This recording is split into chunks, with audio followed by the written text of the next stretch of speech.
Hari ini kita saksikan dengan infak yang ala kadarnya dan kurang, ngerubah satu undang-undang aja kita nggak sanggup di DPR.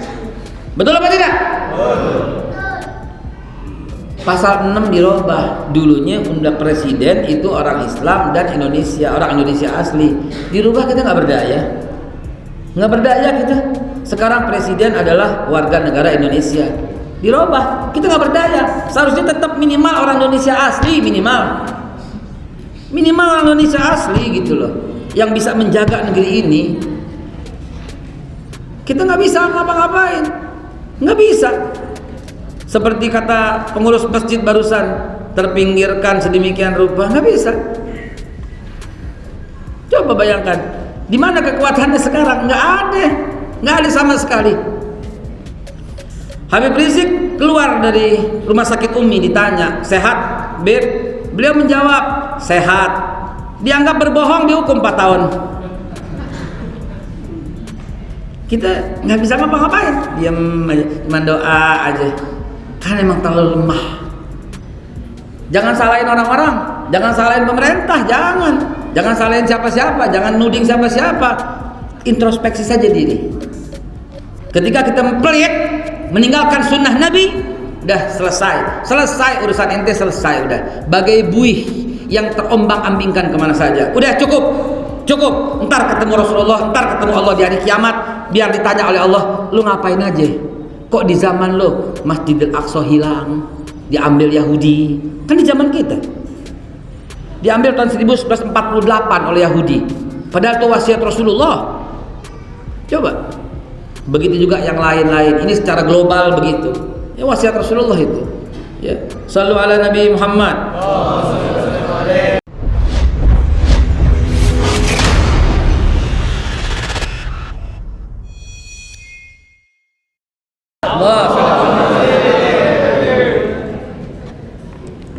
Saya dengar tadi ada makan siang. Jadi jangan lama-lama. Billahi taufik wal hidayah. Masya Allah, terima kasih.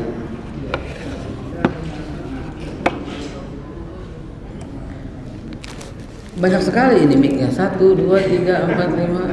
Hah? TV One, Riau TV, Metro, mana ada Metro? Bapak mancing-mancing sih. Mulai. Ya Allah ya Rabbi, saya gembira sekali jumpa sahabat-sahabat di Lancang Kuning.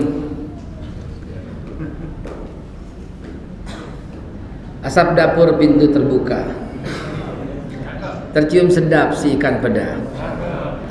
Tidak disangka, tidak diduga, di bumi Lancang Kuning kita berjumpa.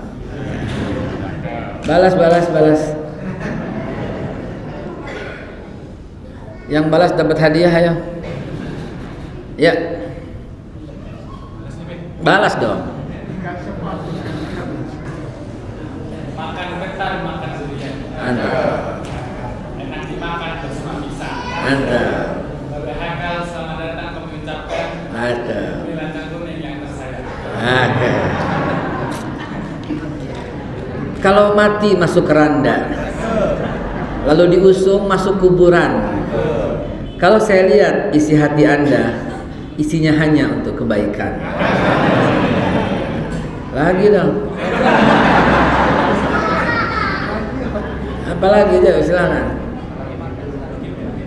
Pikir-pikir, makan dulu lah kita ya.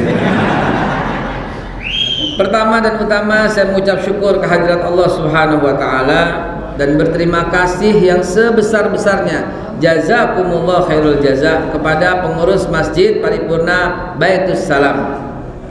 Ini sahabat saya yang jumpa di 212. Sebentar, saya lagi perhatikan wajah-wajah yang gelisah kalau saya bilang 212.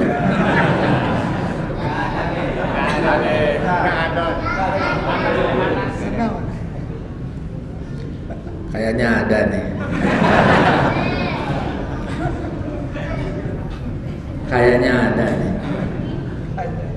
Biarin ya. Dan kemudian berjumpa lagi di Mekah, perjalanan ke Madinah sama ketua masjid, insyaallah akhirnya Allah jumpakan juga di sini. Sahabat saya Al-Ustaz Ansori juga sahabat 20 tahun yang lalu di Masjid Baitul Salam Jakarta. Tak jumpa-jumpa, jumpa sekarang, Masya Allah, Alhamdulillah. Begitu juga sahabat yang lain. Dan wabil khusus terima kasih yang sebesar-besarnya kepada ibu-ibu, karena kehadirannya membuat suasana lebih ceria. Walaupun kebanyakan yang hadir nenek-nenek. Kelihatan dari sini tuh. Nenek-nenek mulu yang hadir, ya Allah. Tapi alhamdulillah biar nenek-nenek tetap berkarya ya. Terima kasih juga yang sebesar-besarnya kepada pengurus RT RW dan lurah di daerah Tampan sini ya. Dan mobil khusus terima kasih juga kepada sahabat-sahabat dari Polsek, Polres, bahkan Polda yang mengizinkan acara ini berlangsung. TNI juga demikian, Babinsa juga demikian. Sampaikan salam hormat dan takzim saya kepada Bapak Kapolda, kepada Bapak TNI yang hadir atau yang mewakili. Kenapa jadi tegang begini? Biasa aja Pak, biasa aja Bu ya. Wabil khusus terima kasih juga kepada AR Manajemen yang dengan wasilahnya kita bisa bertemu. Ini penting ini, biar banyak manajemen-manajemen yang seperti AR Manajemen ini. Kenapa? Karena menjadi wasilah. Kata Nabi, orang-orang yang seperti AR Manajemen ini sebagai penyambung, ya, sebagai penyambung mandala ala khairin, siapa yang mempelopori kebaikan, falahu mithlu ajrin fa'ilihi, maka akan mendapatkan pahala. Jadi di antara kita pahala yang paling banyak tuh AR Manajemen. Beliau paling banyak pahalanya. Dan kalau saya bicaranya menyinggung-nyinggung pemerintah, yang dipanggil juga AR Manajemen duluan. Jadi resikonya berat juga ini ya. Tapi insya Allah waktunya sudah lewat. Mari kita nengok Indonesia ke depan yang lebih baik. Setuju? Nggak ada lagi cebong kampret. Nggak ada dong. Nggak berakhlak namanya. Saya dari dulu, dari awal tidak. Silahkan lihat di sosial media. Jejak digital itu akan terlihat. Saya nggak akan pernah tolerir kata-kata yang demikian, karena jauh daripada akhlak. Allah melarang memanggil dengan sebutan yang buruk. Allah melarang. Al-Hujurat ayat yang ke-11. Allah melarang, nggak boleh manggil dengan sebutan yang buruk. Ya, setelah cebong kampret usai, sekarang orang-orang ulama dipanggil lagi dengan kadrun. Ini loh, yang manggil ini siapa sebenarnya ini? Bapak Ibu sekalian, pernah nggak lihat orang Kristen menghina agamanya? Pernah? Nggak ada. Menghina pendetanya pernah? Nggak ada. Orang Buddha memaki-maki biksunya ada? Nggak ada. Mencela viharanya ada? Nggak ada. Orang Katolik ngata-ngatain Bunda Maria ada? Nggak ada. Menjelek-jelekan masjid gerejanya ada? Nggak ada. Orang Hindu di Bali menghina puranya ada? Nggak ada. Mengata-ngatain pendetanya ada? Nggak ada. Orang Konghucu mencela para pemuka-pemuka agamanya ada? Nggak ada. Yang ada orang Islam ngata-ngatain Habib. Yang ada orang Islam maki-maki ustadz, maki-maki kiai. Bingung nggak? Nah kita tanya, ini siapa sebenarnya? Ini manusia kayak gini, ini siapa sebenarnya? Ente ini apa sebenarnya? Bukan siapa, apa? Dari jenis apa sebenarnya? Kok tega banget gitu loh? Menghina ustadz, menghina kiai, menghina ulama, mencari-cari kesalahan Habib, mencari-cari kesalahan ustadz kiai, lalu diumbar di sosial media. Ini manusia jenis apa sebenarnya, saudara? Heran nggak? Heran nggak sih? Heran. Kok tega banget begitu loh? Kalaupun ada kesalahan, ya seyogianya dibawa ke ranah hukum, ke pengadilan.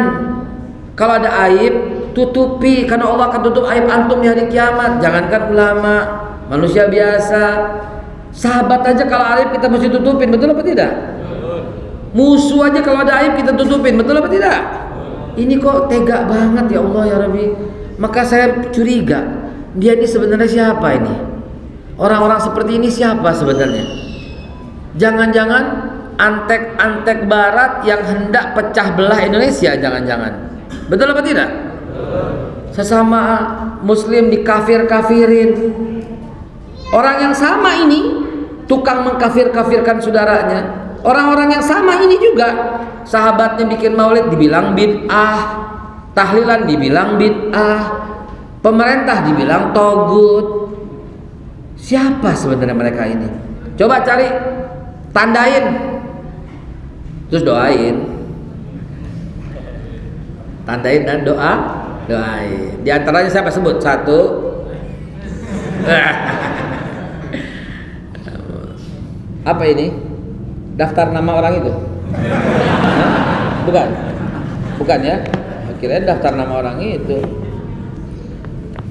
Baik saudara sekalian, jangan tegang. Ini baru pengantar doang. Jangan tegang. Santai aja. Saya mau menyampaikan agar pikiran kita terbuka, agar ada akhlaknya, sekaligus memperingati diri saya sendiri. Maafkan saya yang sebesar-besarnya apabila ada salah ucap, salah kata, ya. Namun insya Allah tidak akan keluar dari mulut ini kecuali kebaikan semata. Yang orang-orang seperti ini kata Nabi bisa mengalahkan syaitan. Ukhzun lisanak illa min khairin. Simpan lidahmu kecuali untuk kebaikan. Fa innaka taghlibus syaitan. Engkau akan mampu mengalahkan syaitan. Ya, sebisa mungkin kita hanya keluar kebaikan. Hoax, naudzubillah. Mencela, naudzubillah. Memaki, naudzubillah. Dulu Ustadz bagaimana nggak pernah? Karena di jejak sosial medianya paling kita keras dalam agama, betul nggak? Karena agama dihina, diam aja, mati aja loh, betul? Mati aja, masukin kain kafan, kubur sendiri hidup-hidup. Ketika diam, ketika agama dihina, jangan dikira ketika agama dihina sudah jatuh kewajiban untuk membalas. Ya, biarlah Allah yang membalas. Kalau ente sanggup, bagaimana ceritanya? Menghinanya di mana? Di Facebook. Lawan di Facebook dengan kebaikan, dengan akhlakul karimah. Menghinanya di mana? Di Twitter. Lawan di Twitter dengan kebaikan, dengan akhlakul karimah, bukan membalas mencela, bukan balas memaki. Katakan saja, apa itu yang diajarkan oleh guru-guru kalian? Gitu aja. Apa itu yang diajarkan oleh agama kalian? Apa itu yang diajarkan oleh pembawa-pembawa agama kalian? Misionaris-misionaris kalian? Apa itu yang disuruh untuk pecah belah umat? Apa itu yang disuruh untuk pecah belah negara kesatuan Republik Indonesia kita cintai ini? Dan seterusnya dan seterusnya. Katakan demikian. Agar apa? Agar gugur kewajiban. Karena hari ini perang itu terjadi di sosial media. Perangnya bukan Uhud, bukan Badar, tapi perangnya di Facebook, di Twitter, di Instagram. Perangnya di sosial media, di TikTok, di mana lagi? Ya itulah kurang lebih semua yang membuat kita harus membalas apabila dihina. Ulama dijelekin, balas. Dari mana datanya? Sampilkan data yang sebenarnya agar kita tahu. Kita menjadi Allah Subhanahu wa taala yang perintahkan loh ya. Ya ayyuhalladzina amanu kunu ansarullah. Hai orang yang beriman, jadilah penolong-penolong Allah. Siapa itu penolong Allah? Antum semua yang membela ketika agama dihina. Begitu ya. Amin ya Allah ya rabbal alamin. Izinkan hari ini topik kita adalah meluruskan sejarah ya. Dengan mengucap bismillahirrahmanirrahim. Tadi belum ceramah, tadi pembukaan. Pembukaan 3 ya Bu. Bukan 4 di sini ya. Bukan 5, bukan 6. Beranak ntar di sini ya. Bismillahirrahmanirrahim. Bismillahirrahmanirrahim. La yadurru ma ismihi syai'un fil ardi wa la fis samaa'i wa huwas samiul alim. Bismillah tawakkaltu 'ala Allah la haula wa la quwwata illa billah. Bismillah tahasamna billah. Bismillah tawakkalna billah. Bismillah azallah, bismillah jallallah. Bismillah rabbi Allah, hasbi Allah, tawakkaltu ala Allah. Bismillah tasamtu billah, fawattu amri ila Allah, masya Allah. Bismillah la hawla wa la quwwata illa billah. Bismillah, assalamualaikum warahmatullahi wabarakatuh. Innal hamdalillah wa syukurillah ala nikmatillah. Wassalatu wassalamu ala Rasulillah Sayyiduna Muhammad wa ala alihi wa sahbihi wa mawalah. Sebelum saya mulai, saya mau ngasih komentar, 2 komentar. Satu, tadi AR Manajemen mengedarkan kotak, ya, mengedarkan kotak untuk bantuan rumah tahfiz dan segala macam operasional. Saya lihat kok tega banget ada orang yang nggak memasukkan uangnya. Saya lihat dari sini wajah-wajahnya. Bapak, ibu ke masjid kagak bawa duit. Lah kok nggak ditaruh duitnya di situ? Lantas siapa yang mau membiayai mereka-mereka yang berjuang? Pak, itu bukan buat saya ya Pak ya, naudzubillah. Ini rumah tahfiz, saya lihat tadi kok sedikit banget yang masukin gitu ya. Bapak kalau ke mall bawa duit berapa ya Pak? Berani nggak ke mall bawa duit 200.000? Kurang. Ke mall buat makan 2 jam kemudian jadi tokai. 2 jam habis makan jadi apa? Coba. Ke masjid kagak bawa duit, aneh menurut saya. Betul-betul aneh. Tega banget gitu loh sama Allah. Tega banget dengan surganya Allah. Beneran serius. Buat saya itu aneh, beneran Pak. Beneran kaget. Hah? Mau ke masjid nih, bawa dompet, bawa duit, taruh di masjid. Emang yang biaya listrik ini semua siapa? Kalau bukan para jamaahnya. Kayaknya perlu diulangin deh. Besok-besok kalau taruh kotak amal itu, kalau ketemu orang yang nggak ngasih, jangan pergi, liatin gitu, ditunggu terus aja. Nggak bawa duit, Pak, pinjam sama sebelah lo, pinjam dong 10.000 gitu. Sebelahnya juga nggak ada, copot tuh jam tangan kayak apaan kayak gitu Pak. Kalau nggak begitu kita nggak akan pernah maju Pak, beneran serius. Pelit terhadap Allah, hitung-hitungan terhadap Allah, kan udah di rumah. Ntar Allah bilang gini loh, ntar udah dikasih nikmat mau? Jangan Pak, Bu, jangan. Sama Allah ke hitung-hitungan. Allah yang suruh. Allah mau ambil lagi gampang loh.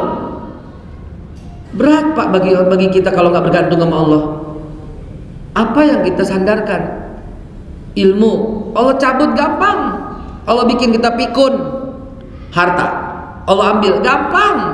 Gampang banget. Sama selembar kulit pisang juga bisa. Maksudnya Ustaz, kulit pisang ente injek jatuh kena pala bocor setruk, berguna gak duitnya?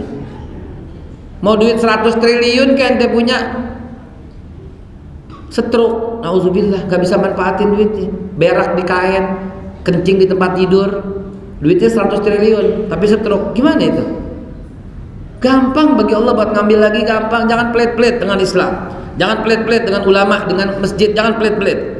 Sumbang, ini rumah tahfiz mau dibangun banyak. Tadi saya ke tempat wakaf, belum ada apa-apanya, baru tiang-tiang doang, belum bisa ngebangun karena duitnya nggak ada. Ngeles kita minta proposal, saya bilang jangan, biasaan banget orang Islam minta-minta, jangan, ketuk hatinya biar sadar. Ini kita doain ya, yang nyumbang tadi ya, yang nyumbang Allah haziniyah wa likulli niyatin. Buat yang nyumbang ya Allah, buat yang nyumbang. A'udzubillahi minasyaitonirrajim. Bismillahirrahmanirrahim. Ala haziniyah wa likulli niyatin salihah wa ila hadratin Nabi Muhammadin sallallahu alaihi wasallam. Ya Allah ya Rabbi, yang nyumbang ganti ya Allah dengan harta yang berlipat ganda ya Allah. Jadikan mereka orang kaya raya ya Allah. Jadikan mulia keturunannya dunia dan akhirat ya Allah. Angkat derajatnya ya Allah. Angkat pangkatnya ya Allah. Kalau dia sakit, angkat penyakitnya ya Allah. Kalau belum dapat jodoh, kirimkan jodoh yang terbaik ya Allah. Al-Haziniyah wa likulli niyatin salihah. Buat yang nyumbang aja. Al-Haziniyah, Al-Fatihah wa la hadratin Nabi, Al-Fatihah.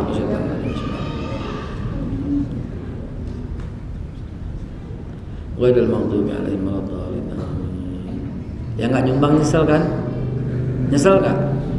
Coba sekali lagi, mana dia? Keluarin lagi, mana anak-anaknya? Coba sekali lagi gue mau lihat. Manggil, Mana si Kadir? Mana Kadir? Dir maju Dir. Mana si Kadir? Mana keluarin lagi coba? Mana aja? Ayo. Mana dia jamaahnya? Ayo. Yang nggak nyumbang awas pengen tahu, gue doain lo, lihat aja lo. Ayo. Salatullah salamullah ala toha rasulillah. Mana? Salatullah salamullah. Ayo. Ala yasin habibillah. Mana ayo? Salatullah salamullah ala toha rasulillah.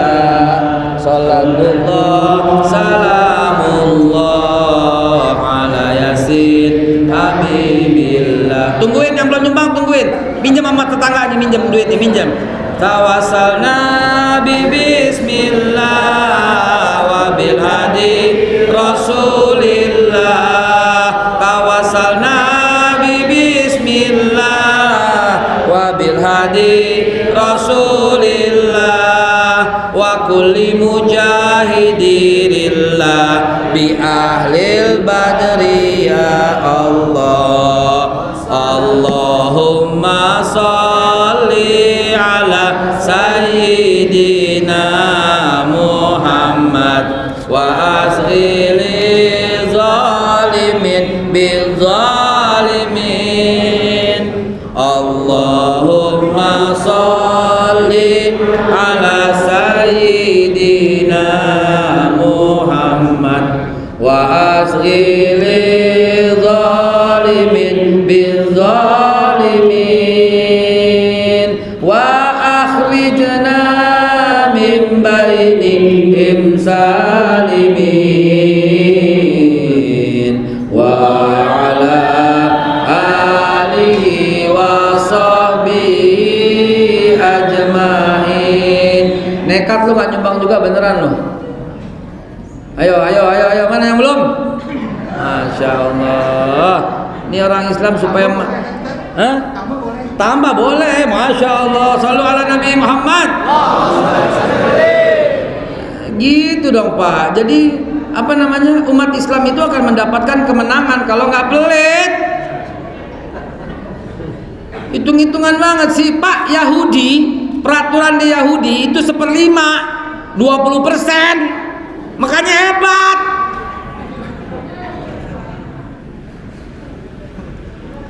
Saudara-saudara kita yang beragama Nasrani itu 1/10, 10% dari yang didapat.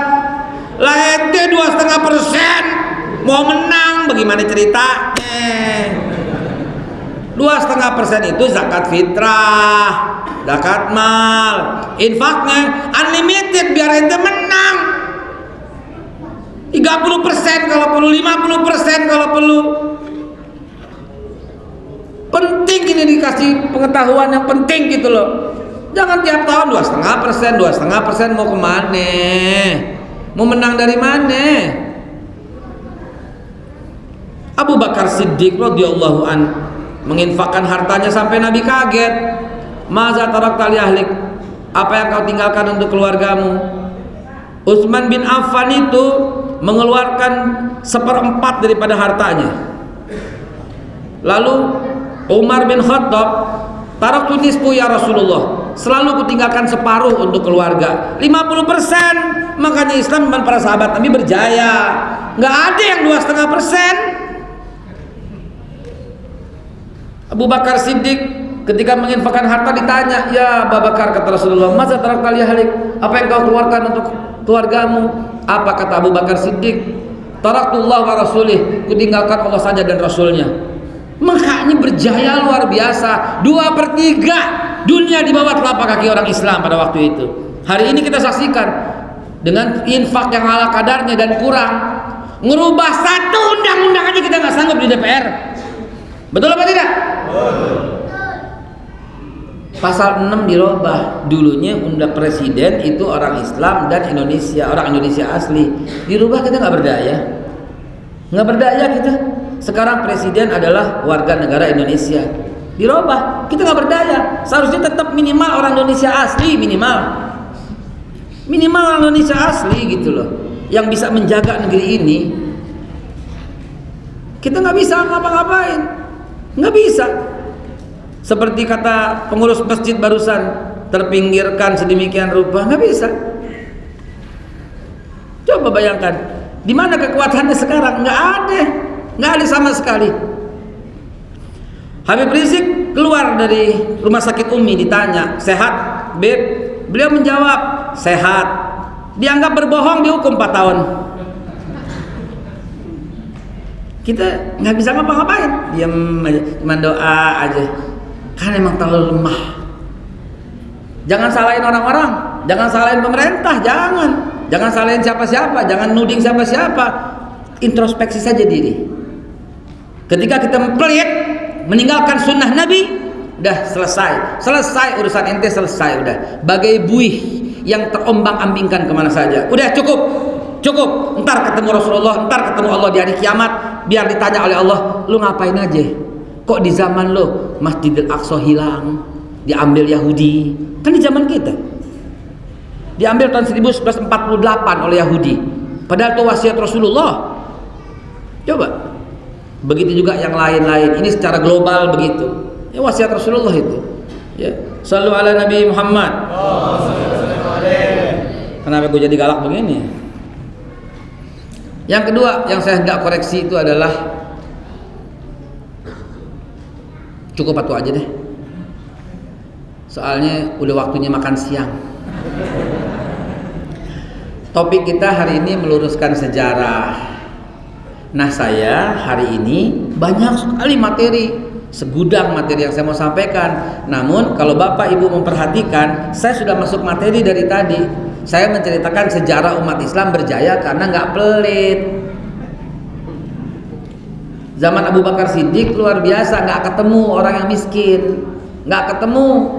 Zaman Umar bin Khattab, zakat infak sodakohnya sampai dibawa ke negeri Habasyah. Kenapa kagak ketemu orang miskin satupun di zaman itu?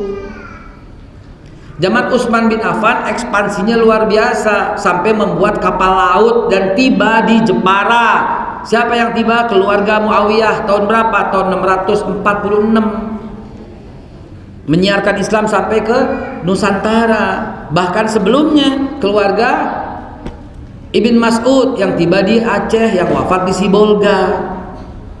Abu Kasbah tibanya di Filipina sampai ke Tiongkok. Sa'ad bin Abi Waqqas tibanya di Guangzhou di Cina. Muaz bin Jabal tibanya di Hadramaut di San'a. Bilal bin Rabah tibanya di Damaskus. Abu Ayyub Al-Ansari tibanya di Palestina, di Libanon. Abdullah dan Aminah tibanya di Amerika tahun 800. Semua, ya. Tariq bin Ziyad tibanya di Eropa, di Itali, di pantai Sisilia. Semua para sahabat Nabi mencar ke seluruh dunia, dan seluruh dunia sukarela, termasuk Indonesia. Masuk Islam Ratu Sima dan anaknya Jaisima. Dan tahun 711 masuk Islam Raja Sriwijaya Sri Indra Farman. Dan kemudian pelan-pelan sampai datang Wali Songo tahun 1404.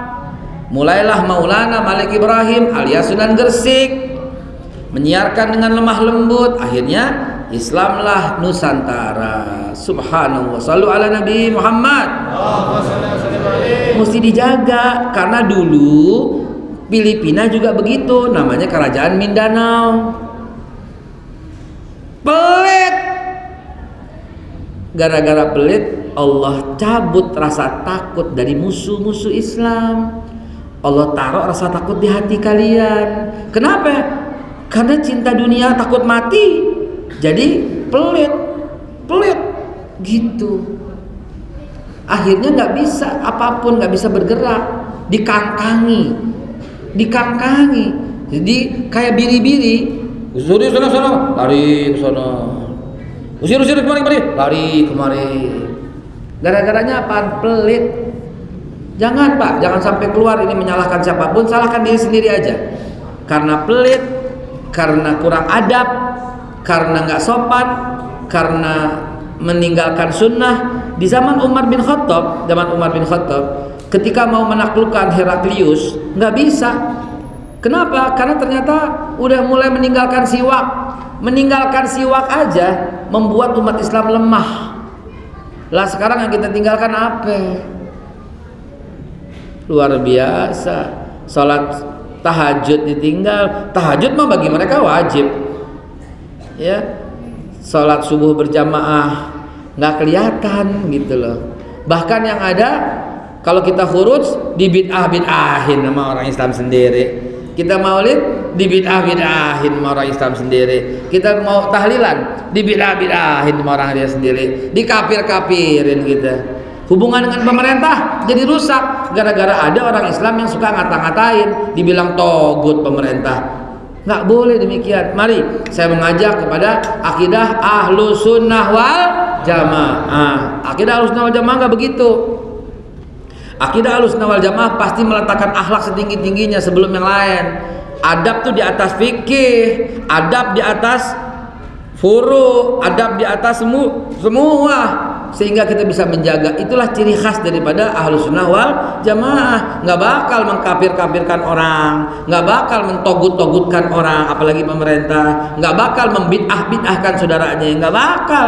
Yang ada adalah rahmatan lil alamin. Kembali ke situ deh dan lihat apa yang akan Allah perbuat untuk kemuliaan dan kejayaan Islam, saudara. Nggak usah antum yang berbuat, nggak usah. Karena dari mulut Nabi Ibrahim tidak pernah mencela Raja Namrud. Toh buktinya ketika Namrud zalim, Allah tumbangkan, Allah sendiri yang lakukan. Tidak pernah keluar sumpah serapah dari mulut Nabi Musa, padahal Fir'aun dajjal sedajalnya manusia.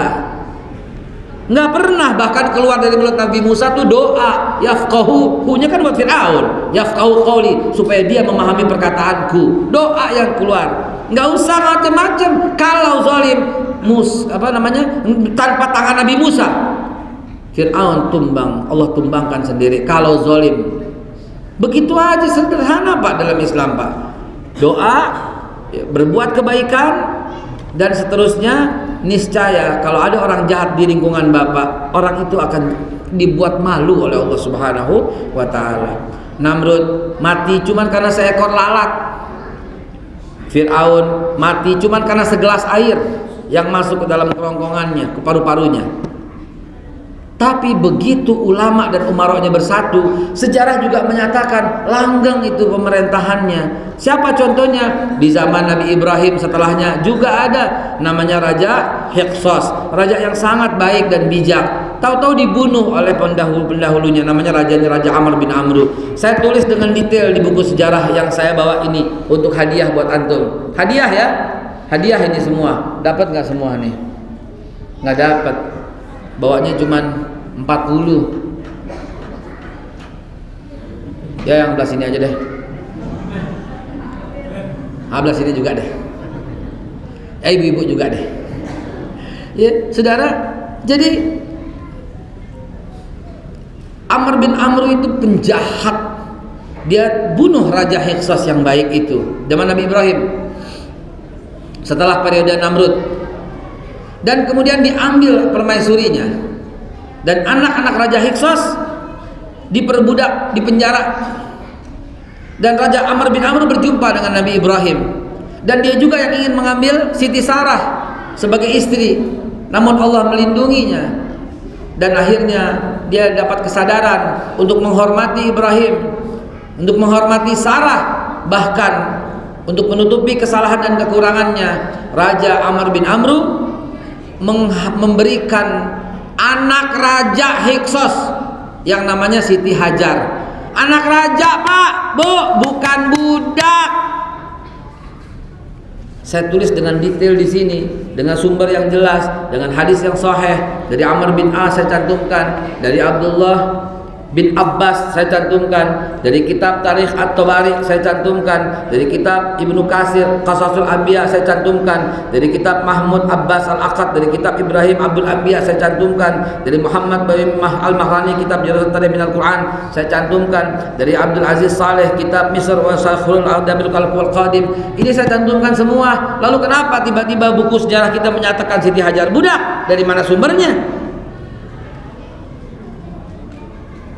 Karena mulutnya jahat. Yang bikin itu tahun 1924, namanya Profesor Dr. Abdul Ghafur.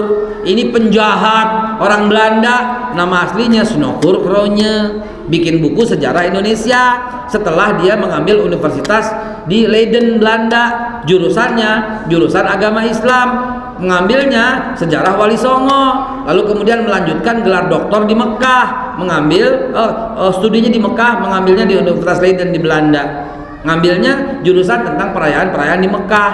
Maka dia ganti nama dari Sunakur Kronya menjadi Abdul Ghafur. Abdul Ghafur ini kemudian bikin buku tentang sejarah yang dipalsukan. Buku itu dipakai sampai sekarang. Maka itu bagaimana ceritanya? Buya Hamka semasa hidupnya udah berjuang mau luruskan ini. Maka saya cantumkan buku Buya Hamka di sini. Dan para alim ulama telah mengupayakan untuk meluruskan. Islam masuk ke Indonesia pedagang Gujarat dari India tahun 1440, bohong. Ya, Islam disiarkan melalui pedang, bohong. Nabi Muhammad dibilang miskin menikah dengan janda yang kaya, bohong. Oh, yang paling kaya zaman itu Nabi Muhammad dibilang miskin. Miskin itu pilihan ketika ntar di Madinah ketika musim paceklik, Nabi memilih untuk miskin. Aslinya kaya. Sallu ala Nabi Muhammad.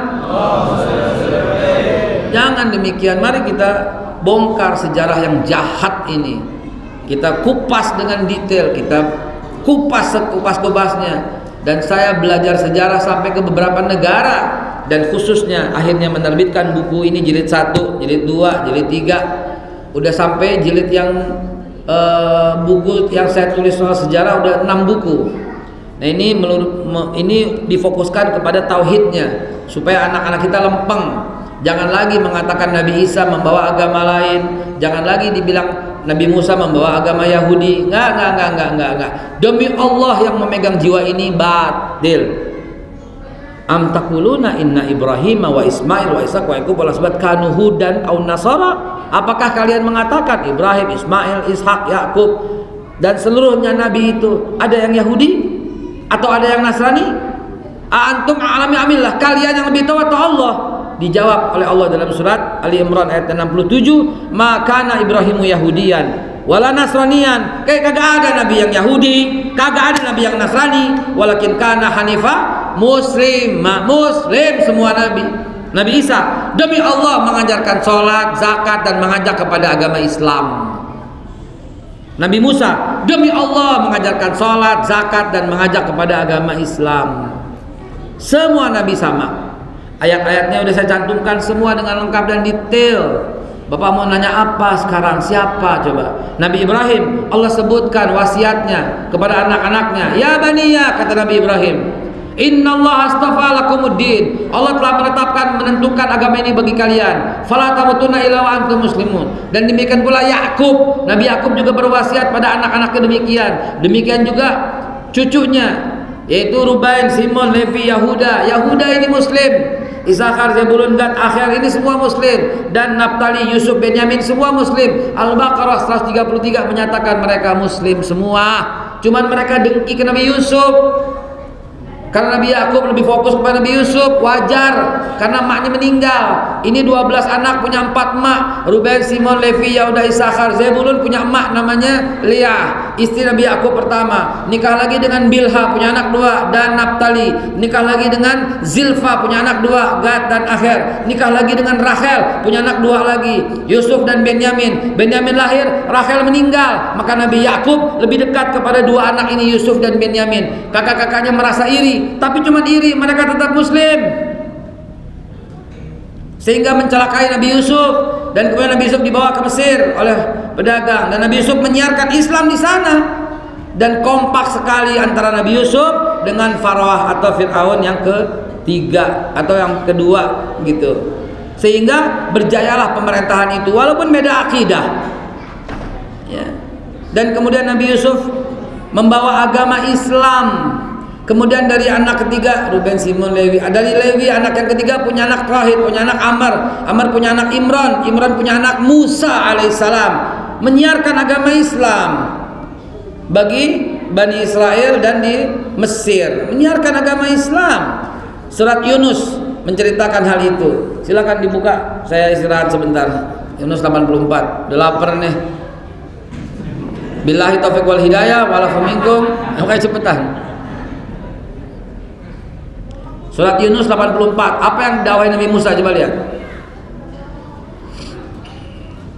Silakan. Udah ketemu, baca.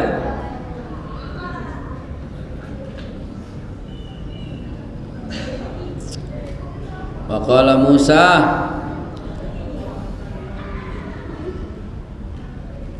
artinya aja deh biar cepet deh. Yang udah ketemu, silakan. Jadi Musa berkata, wahai kaumku, apabila kamu beriman kepada Allah, maka Falyatawakkal 'ala Allah in kuntum. benar-benar orang muslim. Nah, tuh Nabi Musa. Kaumku, bertawakallah kepada Allah kalau kalian betul-betul orang muslim. Fir'aun, kembalilah kepada Islam. Gitu. Lalu Fir'aun menjawab, enggak mau. Ana rabbukumul a'la, saya Tuhanmu yang paling tinggi. Begitu mau mati, baru ya deh, saya Islam sekarang. Pak, tetap pegang, buka surat ayat yang ke-90. Begitu mau mati baru Fir'aun tobat, masuk Islam. Dengerin yang ke-90, baca.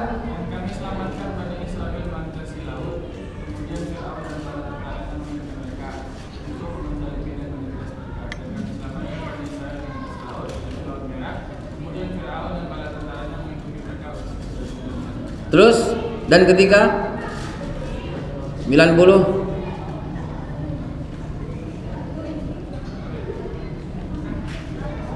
Surat Yunus 90 lanjut, masih setengah itu.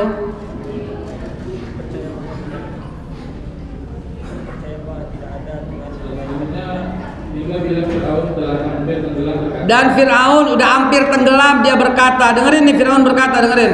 Saya percaya bahwa tidak ada Tuhan melainkan Tuhan yang dipercayai oleh Bani Israel, dan saya termasuk orang-orang yang berserah diri kepada Allah. Itu Departemen Agama terjemahannya, belum diedit. Delete, uninstall. Ente apa?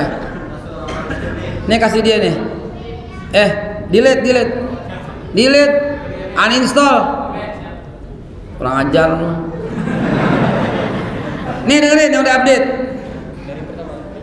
Dan ketika Firaun tenggelam, bilang apa dia?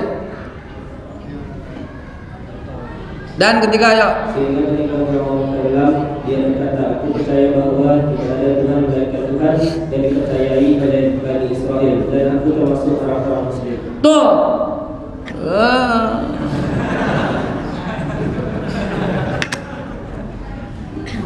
Fir'aun teriak, dan aku termasuk orang muslim. Fir'aun teriak. Tapi ayat 91 Allah menolak keislamannya. Kenapa baru sekarang, Ya ampun, gitu kan? Kenapa baru sekarang, Gitu katanya. Allah tolak keislamannya. Begitu, tapi sampaikan ke anak-anakmu. Ini buat dibagi-bagiin bukunya. Masya Allah, air manajemen baik banget, dibagi-bagiin gratis ya. Saya bawa 200 buku untuk air manajemen untuk dibagi-bagikan. Kita lagi air manajemen yang mengatur pembagiannya, sekaligus untuk infak buat rumah tahfiz ya. Jadi tuh lihat coba, lihat sampai kayak begitu. Fir'aun begitu. Lalu kemudian Nabi Musa wafat. Sebelum Nabi Musa wafat, ya, Nabi Musa telah membawa Bani Israel dan semuanya itu keluar dari kota Mesir menuju Palestina, wafat di perbatasan Yordan. Sebelumnya Nabi Harun yang wafat duluan di Petra kalau sekarang bilang. Lalu kemudian Nabi Musa wafat di Mount Nebo. Lalu kemudian setelah Musa wafat, ini ada semua di Al-Qur'an, Pak. Al-Baqarah 246. Setelah Nabi Musa wafat, apa yang terjadi? Mereka hiruk pikuk untuk mencari pengganti. Allah menunjuk Talut sebagai raja, dan Talut menjadi raja. Agamanya apa? Islam, jelas masih Islam. Ya, kemudian setelah Talut Allah angkat Nabi Daud. Kemudian Nabi Daud, Nabi Sulaiman. Doanya Nabi Sulaiman surat An-Naml, matikan dalam keadaan Islam ya Allah. Kuatkan dalam keadaan Islam ya Allah. Menikah dengan Ratu Bilqis. Sebelumnya surat apaan? Masuklah kau ke dalam Islam, kata Nabi Sulaiman kepada Ratu Bilqis. Ratu Bilqis nggak mau, dikasih upeti. Ternyata Nabi Sulaiman lebih dahsyat upetinya, dibawa, diboyong sama istana-istananya. Begitu datang, aslamtu ma'a Sulaiman, kata Ratu Bilqis. Aku diislamkan oleh Nabi Sulaiman. Memang Islam yang dibawa Nabi Sulaiman. Begitu juga Nabi Zakaria, Nabi Yahya, sampai Nabi Isa. Nabi Isa mengajak kaumnya untuk sholat dan zakat. Surat Maryam, surat yang ke-19, ayat yang ke-30. Cepetan Pak. Tuh, 2, 3. Udah, billahi taufiq wal hidayah. Cepetan makanya. Maryam. Udah? Yang ketemu depak lagi nih. Ayo. Jadi saya berkata, sesungguhnya kau hamba Allah, Dia memberikan kita dan Dia menjadikan aku seorang nabi. Enggak itu. Bukan begitu terjemahannya. Gue udah bilang ya uninstall, bandel banget lo. Nih yang dia aja nih. Beneran Mas, hapus. Saya nggak bercanda, hapus, ganti. Coba terjemahannya. Terjemahannya emang kadang-kadang kamu aja. Baca dong. Ayat yang ke-30 deh. Kasih mic-nya. Uninstall ya. Baca.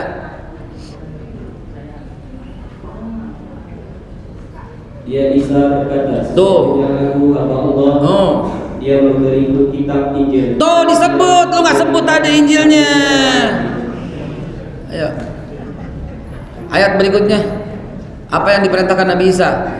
Iya 31. Dengerin. Dan Dia menjadikan aku seorang yang diberkahi di mana saja aku berada, dan Dia memerintahkan kepadaku melaksanakan sholat dan menunaikan zakat selama aku. Shallu ala Nabi Muhammad.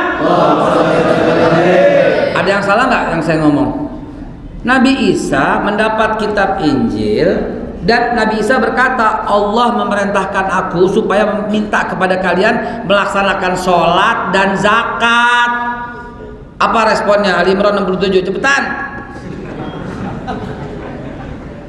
Cepet billahi taufiq wal hidayah. Ali Imran 67. Udah lo uninstall, bandel, uninstall. Oh udah. Download lagi yang baru. 67, dengerin.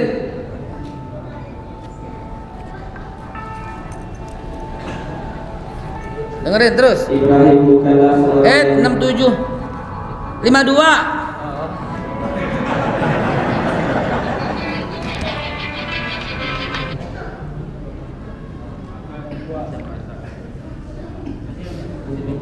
52.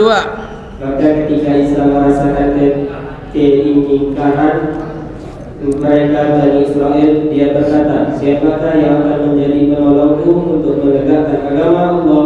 Para Hawariyun, sahabat setianya, menjawab, kamilah penolong agama Allah, kami beriman kepada Allah, dan saksikanlah bahwa kami adalah orang-orang Muslim. Tuh Nabi Isa mengatakan kami orang Muslim, pengikutnya berkata kami orang Muslim. Masya Allah, shallu ala Nabi Muhammad. Jadi saudara,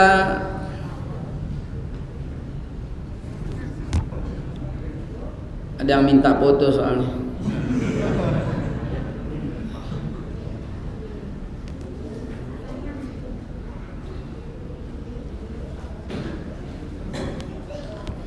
Jadi saudara luruskanlah. Mari luruskan. Semua Nabi mengajarkan sholat dan zakat.